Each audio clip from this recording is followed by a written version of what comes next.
दोस्तों हम चलते हैं डॉक्टर नमन उतरेजा सर के पास, जो कि हेड ऑफ ऑन्कोलॉजिस्ट हैं, यानी कि इस डिपार्टमेंट के हेड हैं। आइए दोस्तों हम उनके पास चलते हैं और उनसे और अधिक जानकारी लेते हैं इस बीमारी के बारे में, कैंसर के बारे में। तो दोस्तों हम आए हुए हैं डॉक्टर नमन उतरेजा सर के पास, और डॉक्टर नमन उतरेजा चिकित्सा के क्षेत्र यानी कि कैंसर के क्षेत्र में उनका अमूल्य योगदान किसी से छुपा हुआ नहीं है। Doctor Naman Utreja sir Max, Vedanta, sir Gangaram और फोर्टिस जैसे अस्पतालों में अपनी सेवाएं दे चुके हैं, और आजकल GS super speciality GS cancer hospital Hapur Pilkhuwa में कार्यरत है। तो दोस्तों आइए कैंसर के बारे में डॉक्टर नमन उतरेजा से और बारीकी जानकारी लेते हैं।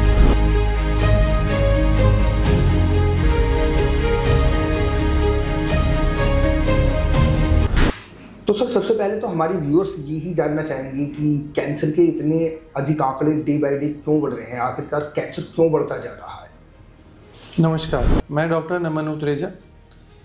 जैसा कि नावेद जी आपने बहुत अच्छा सवाल पूछा है कि कैंसर के आंकड़े, नए केसेस में वृद्धि क्यों हो रही है। सबसे पहले मैं इसमें जाऊंगा हमारे लाइफस्टाइल, हमारी जीवन शैली। आजकल अगर आप देखें तो हमारा जो लाइफस्टाइल है वो बहुत सीडेंट्री है। सीडेंट्री का माने हमारा जो काम करने की तरीका है, जो हमारी काम करने की जॉब है, वो बैठे रहने की है अधिकतर, चाहे कंप्यूटर पे, चाहे लैपटॉप पे, चाहे अपने ऑफिस की चेयर पे कॉपी पेन लेके हिसाब करने का। तो सीडेंट्री लाइफस्टाइल, ताकि एक्टिविटी नहीं। यदि आप कैंसर को 2 मिनट के लिए साइड में रख के हृदय रोग की बात करें, मधुमेह, डायबिटीज़ की बात करें, तो हर एक में नावेद जी ऐसी गाइडलाइंस हैं अमेरिकन हार्ट एसोसिएशन द्वारा कि प्रत्येक व्यक्ति को मिनिमम 30 मिनट प्रतिदिन सप्ताह के 5 दिन ऐसी एक्सरसाइज करनी चाहिए। ज़रूरी नहीं है कि एक्सरसाइज जिम हो, जुम्बा हो, ये बैडमिंटन हो सकता है, ये जॉगिंग हो सकता है, ये प्राणायाम हो सकता है, या योगा हो सकता है। तो हमें सबसे पहले जो हमारा लाइफस्टाइल है उसको सुधारना होगा। नंबर 2, हम जो एयर इनहेल कर रहे हैं, मतलब जिस हवा का हम इस्तेमाल कर रहे हैं जीने के लिए, सांस लेने के लिए, वो भी आप देखें दिल्ली एनसीआर के क्षेत्र में, खासकर दिल्ली एनसीआर, नोएडा, मुरादाबाद, गाज़ियाबाद, इस एरिया में इस दौरान, जबकि नवंबर से जनवरी के बीच में स्पेशली एयर पोल्यूशन AQI बहुत हाई हो जाता है। तो कहीं अगर आपने हिंदुस्तान टाइम्स में या नवभारत टाइम्स में पढ़ा हो तो उसमें लिखा था कि दिल्ली में 1 घंटा सांस लेने का मतलब है आज से 15 दिन पहले 15 सिगरेट पीना। तो अब आप ये देखिए कि कितने हाई चांसेस हैं हमारे को, जो हम हवा इनहेल कर रहे हैं जिस हवा को, उससे चांसेस कैंसर के। नंबर 3, हम जो डाइट ले रहे हैं, रात को लेट खा के सो गए 9 बजे, 10 बजे खाना खाया, 10:30 सो गए, स्पाइसी खाना खाया। तो ऐसा नहीं है कि कैंसर एक सीधी बीमारी है कि इसको कुछ नहीं हुआ सीधा कैंसर होगा। कैंसर से पहले बहुत अच्छे अलग बीमारी के लक्षण मिलते हैं, जो कि हमें इंडिकेशन देते हैं, हमारी बॉडी हमें आइडिया देती है कि शायद कुछ गड़बड़ है, बट हम उसे भाग दौड़ की ज़िंदगी में नज़रअंदाज कर देते हैं। जैसे कभी किसी के लैट्रिन काले रंग की आई तो हमने कहा कोई बात नहीं, कब्जी रही होगी, बट वो अधिकतर काले रंग की आ रही है तो हमें एक डॉक्टर को दिखाना चाहिए कि क्या कोलोनोस्कोपी, सिग्मोइडोस्कोपी की ज़रूरत तो नहीं है। ऐसे ही किसी के शरीर में खून की कमी हो रही है तो हम सोचते हैं शायद खाना कम खा रहे होंगे, शायद कुछ सूप वगैरह कम पी रहे होंगे, शायद जिन चीज़ों से, जिस खाद्य पदार्थों से खून बढ़ता है, बढ़ोतरी होती है, वो कम ले रहे होंगे। ऐसा नहीं है, हमें मिनिमम एक CBC टेस्ट तो कराना चाहिए। चौथा कारण, डाइट हमने डिस्कस कर लिया, लाइफस्टाइल हमने डिस्कस कर लिया, पॉल्यूशन हमने डिस्कस कर लिया। चौथा इंपॉर्टेंट कारण है जेनेटिक्स। कुछ कैंसर्स ऐसे होते हैं जैसे ब्रेस्ट कैंसर्स, यूट्राइन कैंसर्स, इनमें हमने ये देखा गया है कि माता पिता, नाना नानी, सगे मौसा मौसी, यानी कि फर्स्ट डिग्री ब्लड रिलेटिव्स, इनमें अगर कैंसर है तो हमें जेनेटिकल स्क्रीनिंग जल्दी शुरू करनी चाहिए। उन पेशेंट्स में भी जो आज पेशेंट नहीं है, नॉर्मल है, बट जैसे ही उनकी उम्र 30 से 35 साल होती है, साल में एक बार स्क्रीनिंग शुरू हो जानी चाहिए। उदाहरण के लिए अगर हम बात करते हैं ब्रेस्ट कैंसर की, तो अगर किसी की मौसी, नानी या माता जी को ब्रेस्ट कैंसर है, तो जैसे ही उन मैडम की आयु 35 साल 35 ईयर्स के अराउंड होती है, तो एक साल में एक बार एक स्क्रीनिंग मैमोग्राम करा लेना चाहिए। इससे नावेद जी ना सिर्फ हमें बीमारी का पता चलेगा, बल्कि बहुत ही अति जल्द पता चल जाएगा, प्री मैच्योर स्टेज में पता चल जाएगा। हो सकता है हम उसको जड़ से ठीक करने में सक्सेसफुल। 5वां इम्पोर्टेंट कारण, इन 4 कारणों के अलावा जेनेटिक्स के बाद जो आता है, धूम्रपान, तंबाकू, शराब का सेवन। कुछ लोग कहते हैं मैंने बीड़ी छोड़ दूंगा तो सुबह उठ के मेरा पेट साफ नहीं होता, पर पेट तो साफ हो ही रहा है, साथ में बहुत कुछ साफ हो रहा है जो हमें महसूस अभी नहीं होता, बाद में होता है। तो इस वीडियो के माध्यम से, आपके माध्यम से सबसे यही रिक्वेस्ट करूंगा, बीड़ी सिगरेट का, तंबाकू का, शराब का सेवन आज ही बंद करें, प्रतिज्ञा लें, एंटी प्लेज लें कि हमें कुछ नहीं करना है और आगे बढ़ते रहना है, स्वस्थ रहना है। तो ये सब कारण है बढ़ोतरी। सर अभी एक बहुत महत्वपूर्ण सवाल मैं पूछना चाहता हूँ। अभी आपने जेनेटिक की बात करी, तो सर एक जेनेटिक के माध्यम से मैं एक सवाल पूछना चाहता हूँ कि क्या स्पर्श करने से, किसी का झूठा खाने से, इनकेस किसी को कैंसर है तो क्या उसका झूठा पानी पीने से, स्पर्श करने से या उसके साथ रहने से, टच करने से भी सर कैंसर की संभावनाएं हो सकती है? जी, बहुत ही प्रैक्टिकल सवाल है आपका। तो ऐसा नहीं है नावेद जी, हम लोग सुबह शाम कैंसर मरीजों के साथ रहते हैं। मैं तो अधिकतर उनके साथ चाय और कभी कभी अपना लंच भी मरीजों के साथ ही करता हूँ। बस मैं यही समझाता हूँ कि घर पे अगर प्रेग्नेंट फीमेल्स हैं या 2-3 साल के बच्चे से कम उम्र के हैं तो उनसे कांटेक्ट में ना आए, ऐसा बिल्कुल नहीं है। आप उनके साथ रहें, उनके साथ खाना खाएं, पर हाँ कोई भी ऐसा प्रोसीजर जब हो रहा है, जब आपका ब्लड सीक्रेट हो रहा है, उदाहरण के लिए कोई घर पे सीवीजी सैंपल लेना है, तो उस टाइम पे ये जो वल्नरेबल एज ग्रुप है 65 के ऊपर या वल्नरेबल पॉपुलेशन है जैसे प्रेग्नेंट औरतें, फीमेल्स, तो उनमें उस समय हमें थोड़ा ध्यान रखना है कि वो हमसे दूर रहें। किसी के गले मिलने से, किसी के साथ बात करने से, किसी के साथ खाना शेयर करने से, एक थाली में खाना खाने से या एक चावल, एक चम्मच ऐसा खाने से, ऐसा कोई भी बैक्टीरिया नहीं है जिससे कैंसर एक दूसरे से स्पर्श से स्प्रेड होगा। और सर अक्सर देखा गया है कि कभी कभी जैसे कैंसर लेट इन्वेस्टिगेट होता है, मतलब पता ही नहीं चलता है कि हमें कैंसर है, ठीक है, और हम कुछ जांच कराने के लिए चले गए, इन्वेस्टिगेशन हमने कराया कोई, हमें बाद में पता चलता है और वो पता चलता है कि हमें 4th स्टेज पर है कैंसर, ठीक है ना। तो ऐसी 4th स्टेज में क्या होता है कि कैंसर जानलेवा हो जाता है। तो इसके प्रारंभिक लक्षण क्या हो सकते हैं? क्या आप कोई मेन प्रारंभिक लक्षण बता सकते हैं जिससे हमारे व्यूअर्स को सहायता मिले आसपास के क्षेत्र में ही बताइए।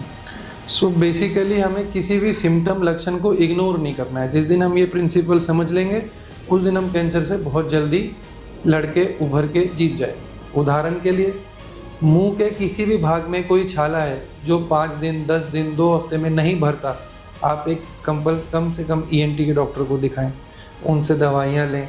अगर दवाइयाँ देने के बाद भी वो 5-7 दिन में नहीं भरता है या भरने के लक्षण नहीं आते, हीलिंग के साइंस, तो उसकी बायोप्सी जरूर कराएं। सेकंड एग्जांपल, हमारे गांव क्षेत्र के टायर 2 सिटीज़ की जो महिलाएं हैं वो बहुत ही शर्माने के नेचर के कारण बताते नहीं हैं। उदाहरण के लिए छोटी सी गांठ हुई बगल में या छाती में तो बताया नहीं, फिर जब वो इतनी बड़े आकार में आ गई कि उसमें से पानी, मवाद, बदबू आने लगा, तब उन्होंने बताया कि चलो मुझे पट्टी करवा लाओ या मुझे डॉक्टर को दिखा लाओ।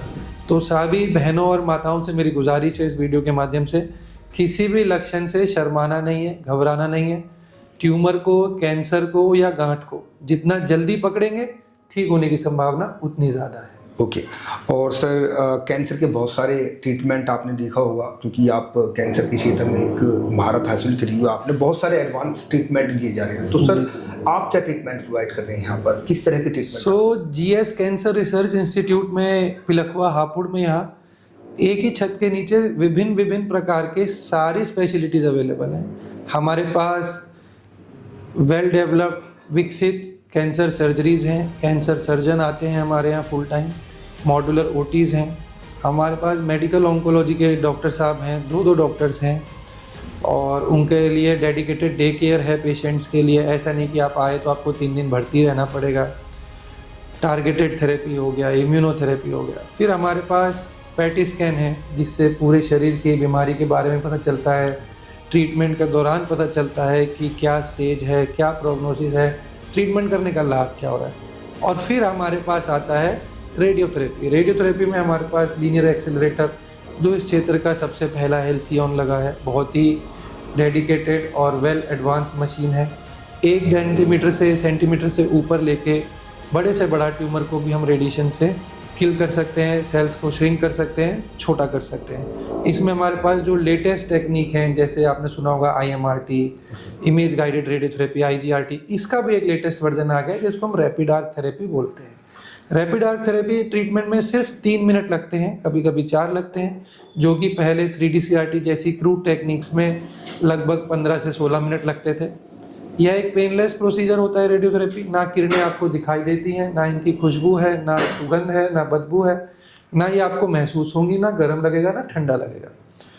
और ब्रेकीथेरेपी एक दूसरा प्रकार है रेडियोथेरेपी का, जिसमें रेडिएशन का सोर्स पेशेंट के भीतर या नज़दीक रख दिया जाता है। ये ज़्यादातर महिलाओं में uterus cancer, cervical cancer, endometrial cancer, breast cancer, इन सब में यूज़ होता है। और इन चारों के अलावा हमारे पास एक सबसे इम्पोर्टेंट एस्पेक्ट है जिसको हम पैलिएटिव केयर बोलते हैं। कुछ लोग होते हैं बहुत लेट पता चलता है, उसमें हमारे पास आयुर्वेदा डिपार्टमेंट है इन हाउस।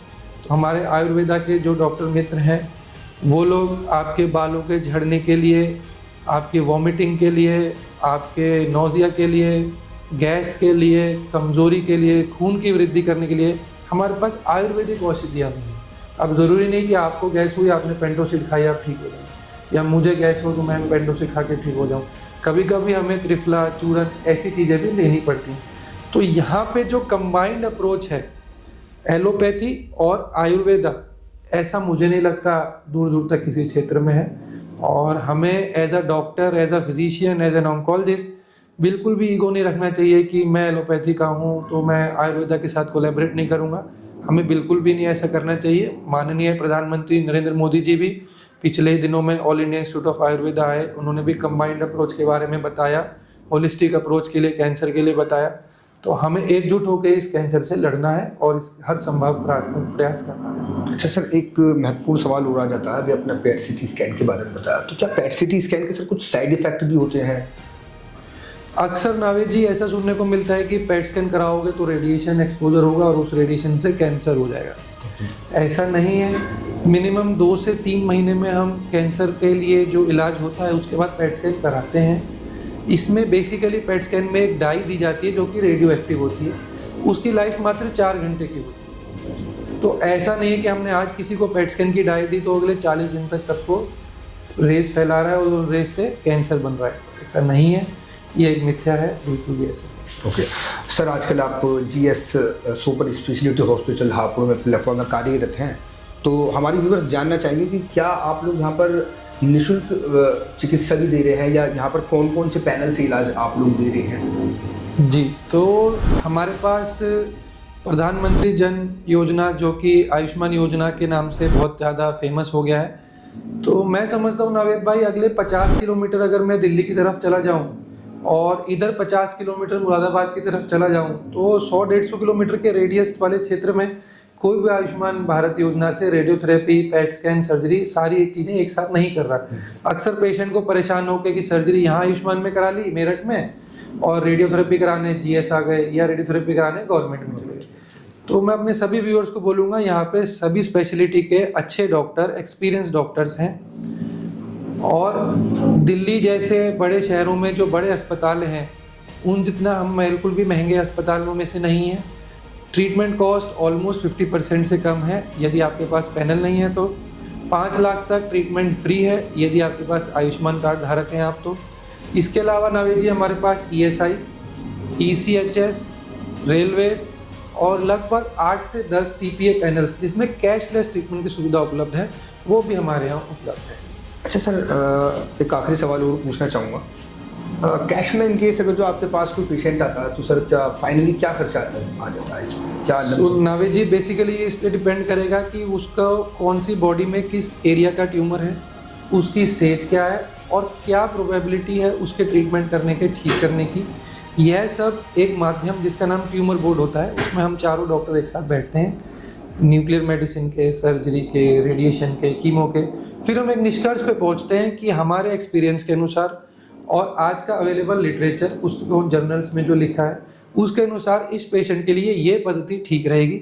फिर आती है ट्रीटमेंट कॉस्ट। मैं आपको आश्वासन दिलाता हूँ और बहुत ही गर्व से कह सकता हूँ, जैसे कि 2016 से GS हम सभी भाइयों बहनों और सोसाइटी की सेवा में लगा हुआ है, वैसे ही ये जो नई ब्रांच हमारे पास खुली है GS कैंसर रिसर्च इंस्टीट्यूट, यहाँ दिल्ली, मेरठ, मुजफ्फरनगर, इनफैक्ट ऋषिकेश, हरिद्वार तक भी आप चले जाएंगे, उससे भी कम दरों में ट्रीटमेंट है। ऑलमोस्ट 50% से कम ट्रीटमेंट कॉस्ट पे हम कर रहे हैं। और जिनके पास पैसे की बहुत ज़्यादा दिक्कत है, उनके लिए हम आर्थिक सहायता, फंडिंग, NGOs के माध्यम से भी फंड्स इकट्ठा करके, ताकि कोई भी बीमारी का इलाज हो सके और कोई भी इंसान, मरीज बिना इलाज के ना रहे।